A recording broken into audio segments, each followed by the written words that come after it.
Hi everyone, my name is Justin Doe, and I'm one of the new internal medicine physicians with Hoag Medical Group.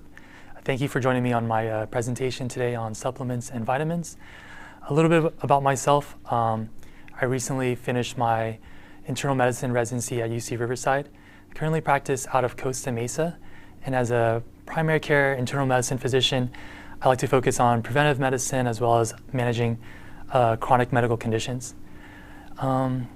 And then if you guys have any questions, feel free to type them in the chat before, and then we'll answer them at the end of the PowerPoint. All right, let's get started. So some basic principles on vitamins. So what are vitamins? Vitamins are organic compounds that are essential in small amounts for normal metabolism. These vitamins and supplements are best obtained naturally in our diet. That's because vitamins actually can't be synthesized in our own bodies. Which is why we need to eat them in our diet to maintain a healthy, maintain proper health and prevent disease. The exceptions to that are actually vitamin D, which is produced by our skin once we're exposed to sunlight, as well as vitamin B12, which is actually produced by bacteria in our microbiome. And I'll talk a little bit about those later. Another basic principle is that people actually don't need to take any supplements. That's because these vitamins and supplements are actually obtained through a proper diet. Some exceptions to this include patients who are pregnant, if they're lactating, patients who consume alcohol, if they take certain medications, or if they have certain conditions that prevent them from properly absorbing these vitamins and supplements. And then another key point is that natural doesn't always mean that it's safe. Other things to keep in mind is that dietary supplements on the market are not regulated. That means that there's no requirement for efficacy, which means that these companies that sell these products don't have to prove that these vitamins and supplements actually do what they claim. Another point is that there's no requirement for safety. So these companies are not required to prove that these supplements cause no harm. Vitamins and supplements can also be costly and also harmful. So this is actually found on the FDA website on their Q&A page.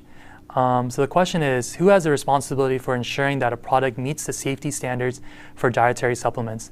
So I know it's a long passage here, but I want to focus on the text in red. So that text says, in general, FDA is limited to post-market enforcement because unlike drugs that must be proven safe and effective for the intended use before marketing, there are no provisions in the law for the FDA to approve dietary supplements for safety before they reach the consumer. So in summary, this is basically saying that the FDA is not required by law to do the strict testing and various steps that are required for certain medications that we prescribe. So that's something to keep in mind. So next, I want to talk about testing. So this question comes up a lot in my clinic. Sometimes patients will ask, "Hey doctor, can I have my vitamins tested? I just want to see what my levels are." And usually the answer for me is no, just because I'll just explain to them that testing is usually not indicated. And the reason for that is, currently for vitamins, there's not enough information to say what's the optimum level for vitamins. And there's also insufficient evidence to show that taking supplements is actually helpful and can prevent disease in patients with low levels. There's only certain indications for testing vitamins, and then certain situations include, say a patient has osteoporosis, we may check a vitamin D level to see if they have a vitamin D deficiency. If a patient has cognitive decline, then we may check like a vitamin B12, or if there's anemia, then we may check iron or vitamin B12 or folate. So next I'll start talking about the different vitamins. So vitamin C is the first one. So vitamin C is a water-soluble vitamin. High amounts can be found in citrus fruits, peppers, tomatoes, leafy greens. And it plays a role in collagen production, controlling infections, and healing wounds. It also is a powerful antioxidant, which can neutralize harmful free radicals. So here are the recommended dietary allowances for vitamin C.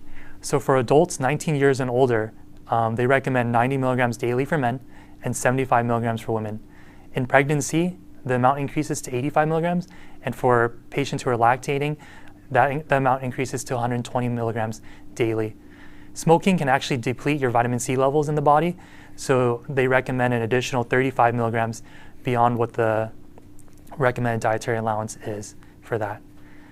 And then as far as the tolerable upper intake level, so this is defined as the maximum daily intake that is unlikely to cause harmful effects on your health.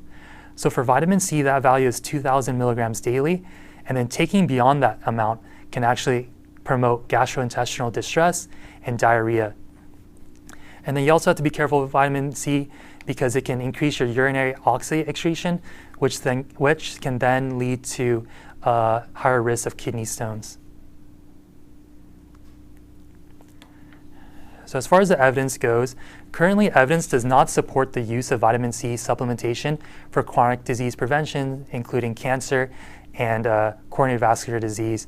This is because there's been multiple large randomized trials that have shown that there's no reduction in cancer and cardiovascular disease for patients who have been given vitamin C. However, there may be a minor role in reducing the duration of cold symptoms in adults for vitamin C. However, the clinical importance of this is actually kind of small. And then furthermore, there's actually no evidence to show that regular vitamin C supplementation reduces the incidence or how often patients get common colds. The next vitamin I wanted to talk about is vitamin D. So vitamin D so very few foods actually naturally contain vitamin D. However, there's some that are fortified with this vitamin.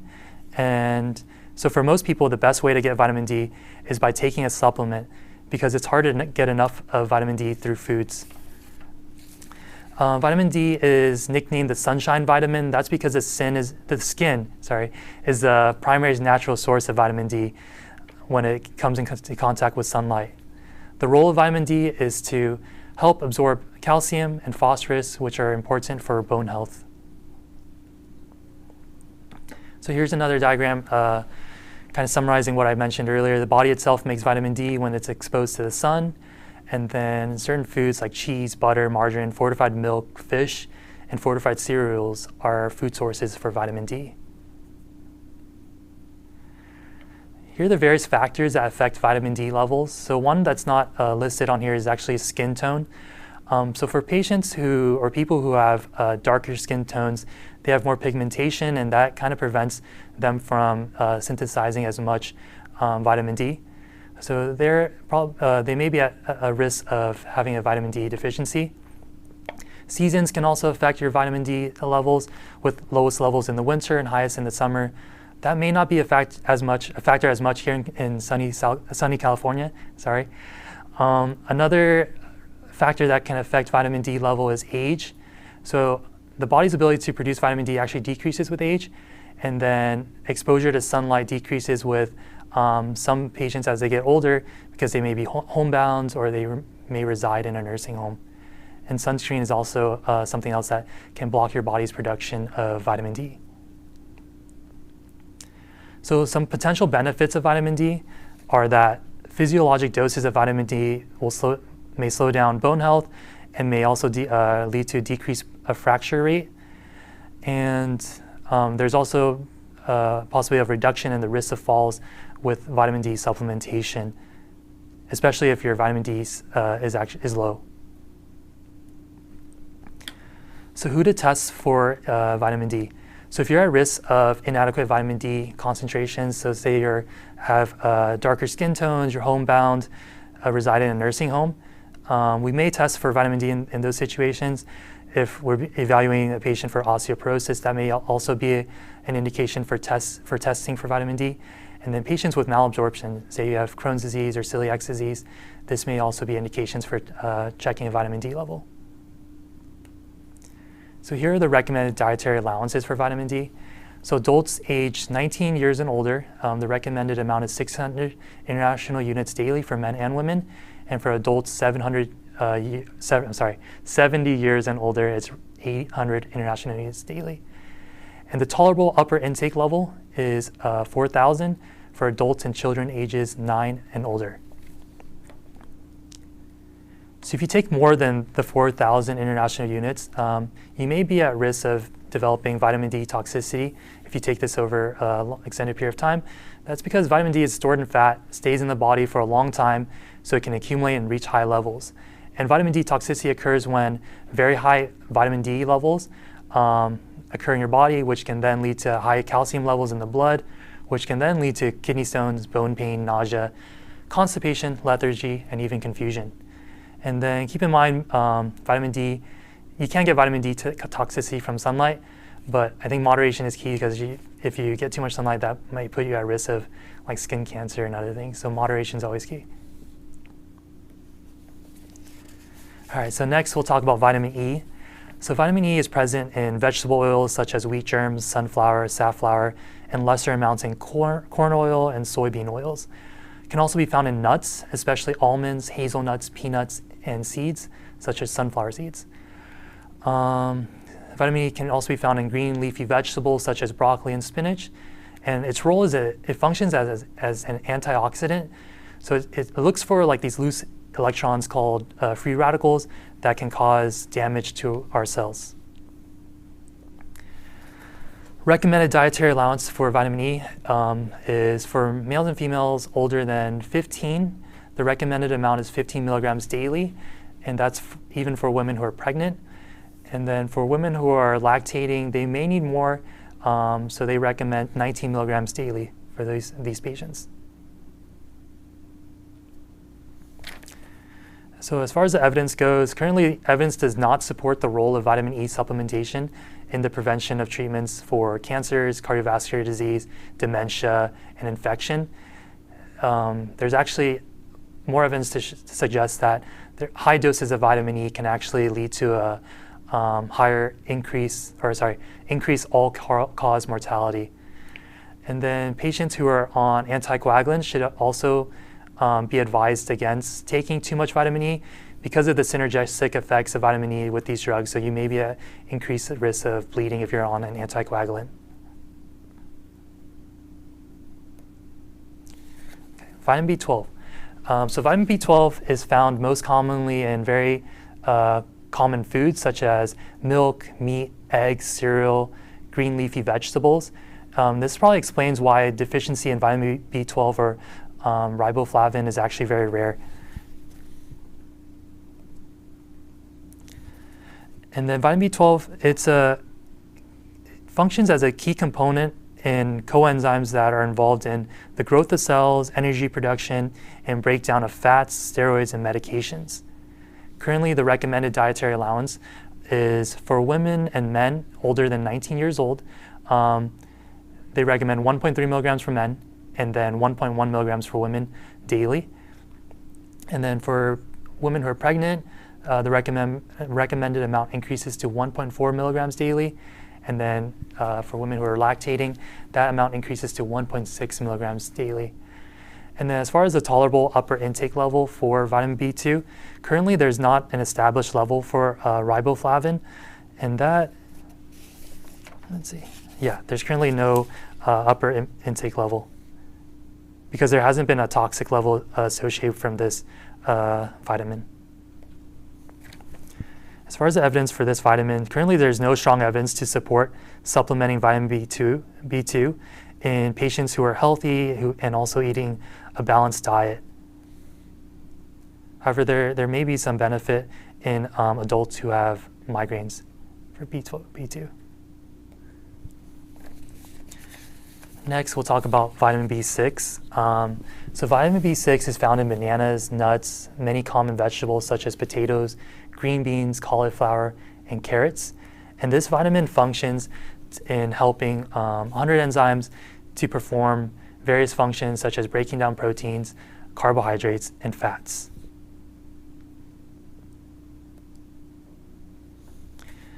It also helps in your immune function and brain health. And then vitamin B6 was thought to reduce the risk of cardiovascular disease and cancer.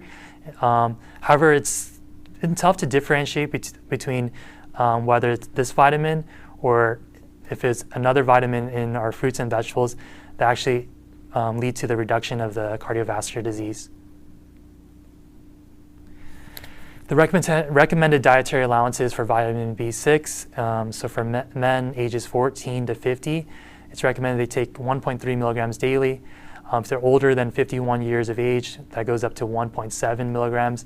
For women ages 14 to 18, the recommended amount is 1.2 milligrams daily.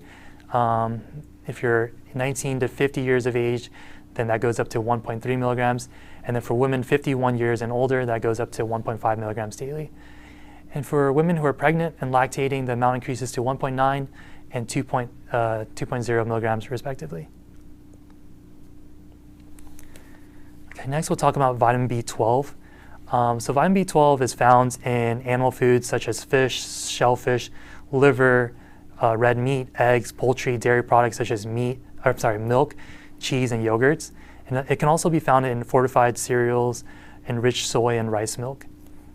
And this vitamin is important because it's needed to form red blood cells and also DNA, and it's a key player in the function and development of brain and nerve cells.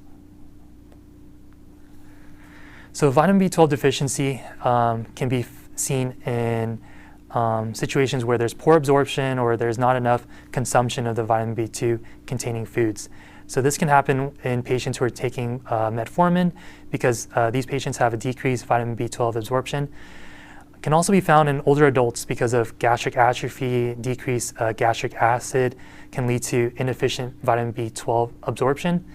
And then patients who are, or people who are vegans can also have a vitamin B12 deficiency. Currently, the recommended dietary allowance for vitamin B12 is, so for men and women 14 years and older, it's recommended to take 2.4 micrograms daily. And then for women who are pregnant or lactating, that goes up to 2.6 micrograms daily if you're pregnant, and then 2.8 micrograms daily if you're lactating.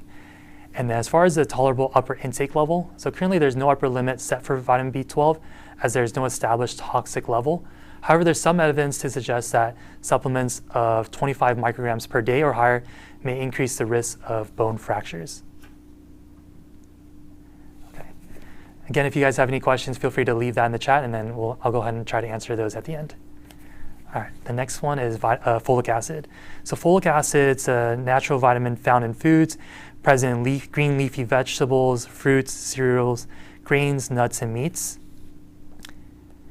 And then this supplement is important because it can lead to a form of anemia. It can also reduce the risk of neurotube defects. So as far as the recommended dietary allowances for folate, it's currently for men and women ages 19 years and older, should aim for 400 micrograms of dietary folate equivalents. And then for pregnant women and women who are lactating, that goes up to 600 micrograms, and then 500 micrograms if you're lactating. And then people who regularly drink alcohol should aim for at least 600 micrograms of dietary folate equivalents daily. And then the daily or the tolerable upper intake level for adults is 1,000 micrograms daily. And then excess folate has been found to be associated with peripheral neuropathy. So you have to be careful for that. Okay, next we'll talk about iron. So there's two types of iron. There's heme iron and there's non-heme iron. So things that contain heme iron include meats, poultry, seafood, and then these type of irons are better absorbed than non-heme iron. And then examples of non-heme iron include fortified grains, nuts, seeds, legumes, and vegetables. And there's various factors that can affect the absorption of non-heme iron. So for example, vitamin C and heme iron taken at the same time can actually improve your absorption of non-heme iron. And then bran fiber and large amounts of calcium from supplements can inhibit the absorption of non-heme iron. The role of heme is it's very important for healthy blood. It's a major component of hemoglobin. So if there's a patient with anemia, then checking for iron may be indicated. And then lack of iron in iron deficient anemia is actually very common. It affects 4 to 5 million Americans every year. It's the most common nutrition deficiency worldwide and can lead to extreme fatigue, lightheadedness. Affects people of all ages, with women who are pregnant and menstruating, and also people who are receiving dialysis at the highest risk for deficiency.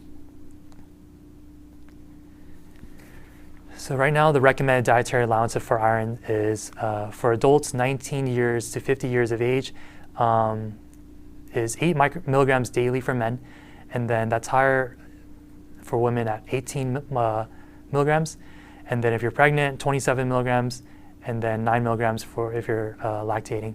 For women 51 years and older, the recommended dietary allowance drops to 8 milligrams. That's because if you're after age 51, you're probably gone through menopause, and then the need for iron is likely less.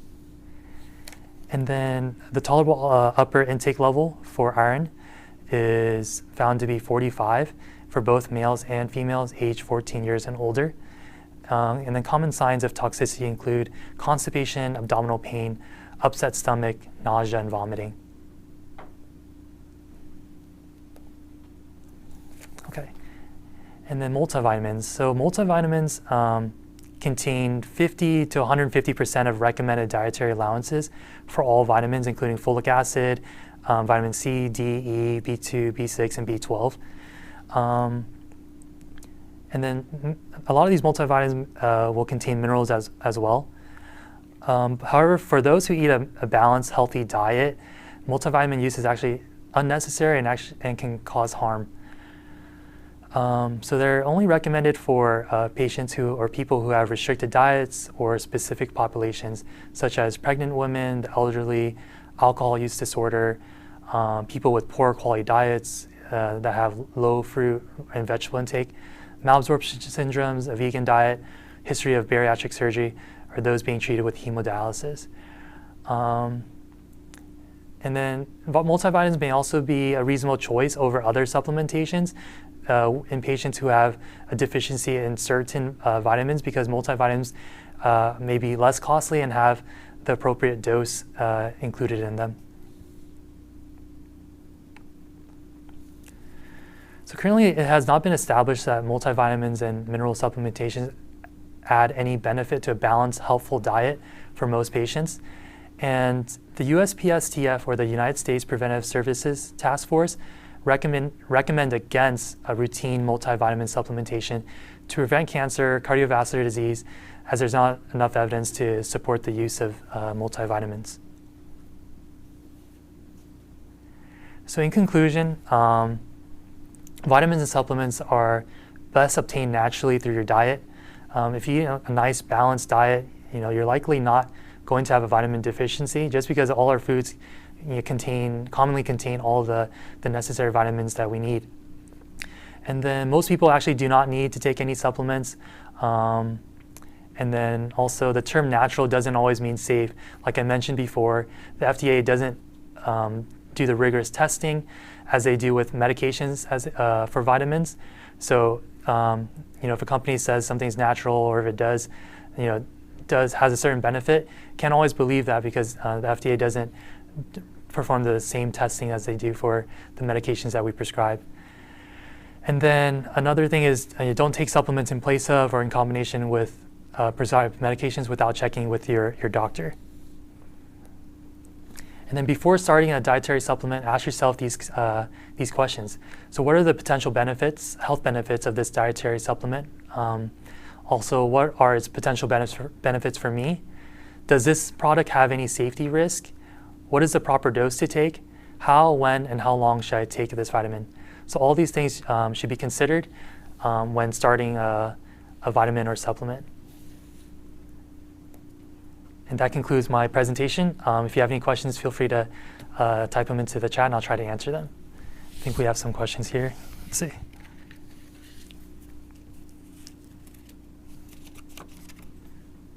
think this one, supplement is a vitamin.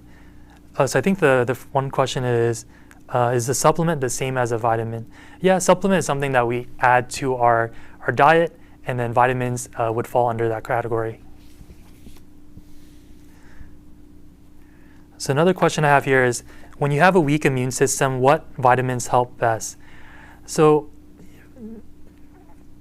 with vitamin C, like I mentioned before, vitamin C has been shown to potentially decrease your duration of colds, but hasn't been actually found to be effective in limiting or decreasing your number of colds. So I think based on what I've read and my presentation today, I haven't found any vitamins that have shown to help for weak immune systems yet, just based on the evidence.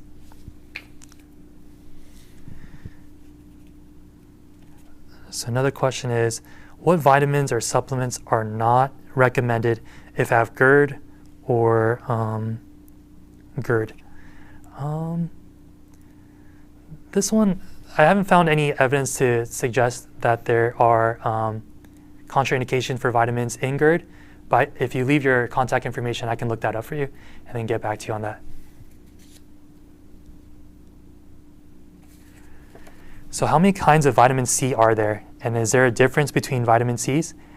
So I think there's only one type of vitamin C, and it's found in a lot of different supplements like Emergency, and then also commonly found in foods like I mentioned earlier, like citrus foods, peppers, and things like that. So as far as I know, there's only one type of vitamin C.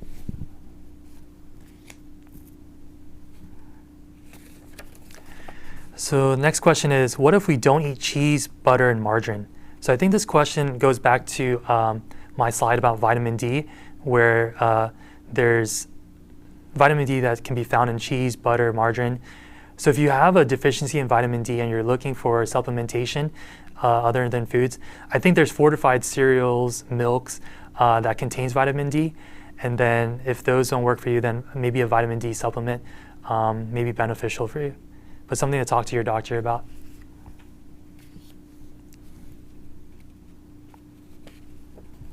Another question I have is it true that after 30 your bones are weakened because your bones stop growing? No, I don't think your bones get weakened after age 30. However, as you get older, you may be at risk for like osteoporosis or things like that, but that happens later on in life. Yeah. Turmeric. What are your thoughts on turmeric? So I actually didn't do any research on turmeric, but from previous experiences, I've read that it's a good antioxidant. But if you leave your contact information, I can look up more and then get back to you on that.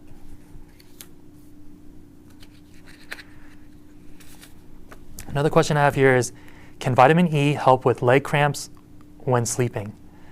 Based on the studies I read about and looked into, I did not see that vitamin E is beneficial for cramps when sleeping, but I can do more research into this and get back to you if you'd like to leave your contact information with us.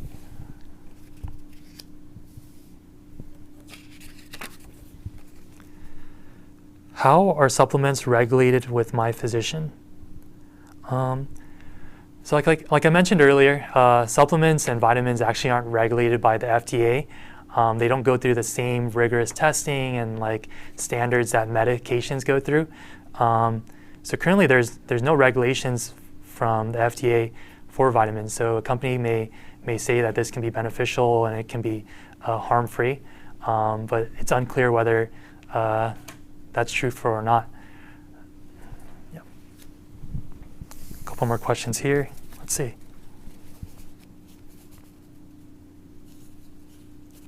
Okay.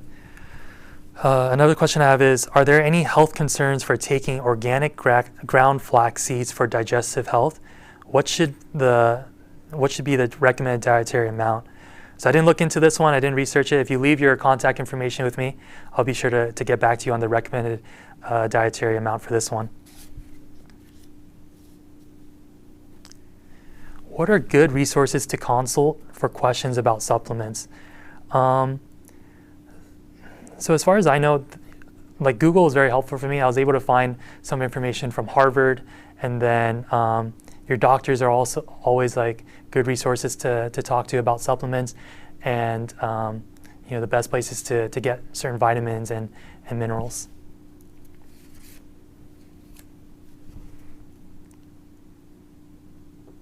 And then here's another question. Are there any good government or non-government websites to show what to watch out for when taking supplements and vitamins?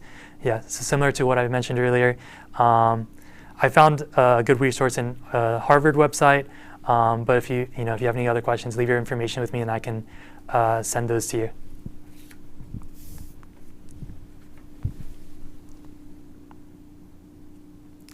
Another question I have is, why do multivitamins tend to have over 100% of the daily needed dose? This is because is it because our bodies have some difficulty absorbing all of them, of the vitamins and minerals in each pill? Yeah, I think that can be one of the reasons. Typically, our bodies absorb best vitamins in foods, so sometimes these companies may include a higher amount than the daily recommended dose. And then for each person, the daily recommended dose is different too. So like I mentioned in some of my slides, certain vitamins are needed more in men or women, and that amount changes. Another question is, my understanding is vitamins are heat and light sensitive. When cooking with heat, can be vital in helping the body extract nutrients. Doesn't cooking depreciate vitamins or antioxidants in our food? As far as I know, yeah, I guess I'm not too sure about this question either. This is something I can look into and then get back to you. If you want to leave your information, I can get back to you on this.